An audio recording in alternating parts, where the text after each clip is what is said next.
In 2006, 20th Century Fox released the movie Idiocracy. The movie's satirical approach to depicting the state of society has become uncanny to what we see today. Before its release, there was a bit of hesitancy to promote the movie, as the comedic approach to corporations, politics, and society as a whole could have made it financially unviable. However, the movie has done surprisingly well since its release. If you haven't seen the movie, let me tell you about it, and let's look at the ways our society has sunk into idiocracy.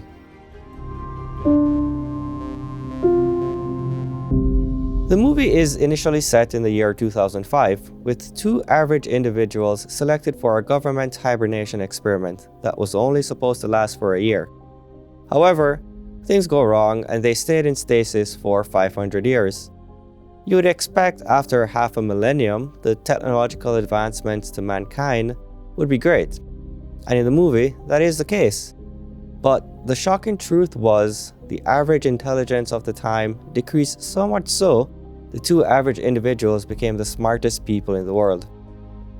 Anti-intellectualism then was the major premise of the movie. Human beings got dumber, not smarter, as they could not think critically or even think at all. The notion of anti-intellectualism was exaggerated with the movie's immediate challenge. Food was getting scarce, as all the crops were dying without any knowledge as to why. After all, they had been feeding the plants Gatorade, because plants love electrolytes. Failing to understand the basic science, plants need water. If I were to say our society is no different from that in Idiocracy, I might get mixed reactions. But how far-fetched of a statement is it? Look at all the technological advancements we have today. 3D printing, which is making remarkable advancements in medicine. The emergence of AI, such as the chatbot ChatGPT or the art-generating AI Midjourney. Or the advanced computing systems that allow us to have self-driving cars are wonders we would not have thought possible only a few decades ago.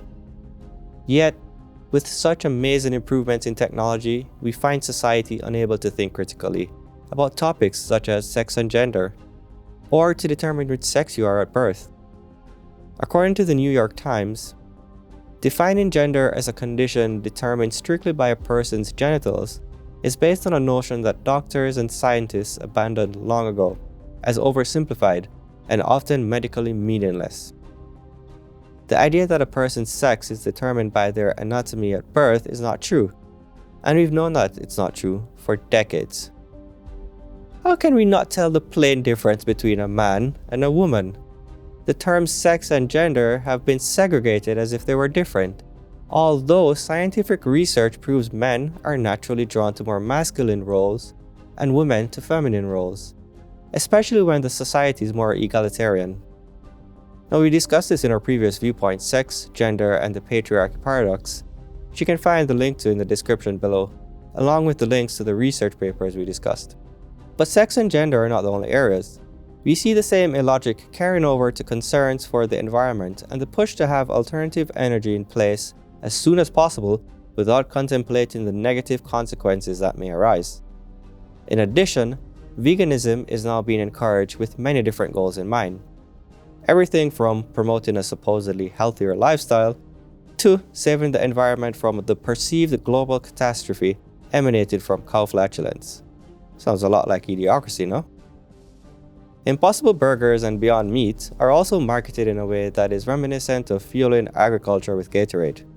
If too much meat is bad for your health, and vegetables are good, why not make our meat from vegetables? It's a healthier alternative. However, according to the National Post, the Beyond Meat burger is technically a processed food. We know that diets higher in processed foods are linked to the development of disease. When people eat more processed foods, they are likely to consume more calories and gain weight, a study by the National Institutes of Health found. With added weight gain can come such complications as kidney disease, diabetes, hypertension, high cholesterol, and heart disease. Just because a product is plant-based doesn't mean it's automatically healthy. French fries are plant-based. A study has also been conducted to show that rats who were fed soy lechemoglobin, or SLH, the key ingredient of these burgers, developed severe side effects. It is remarkable that SLH-fed rats did show a large number of statistically significant, potentially adverse effects compared with the control group.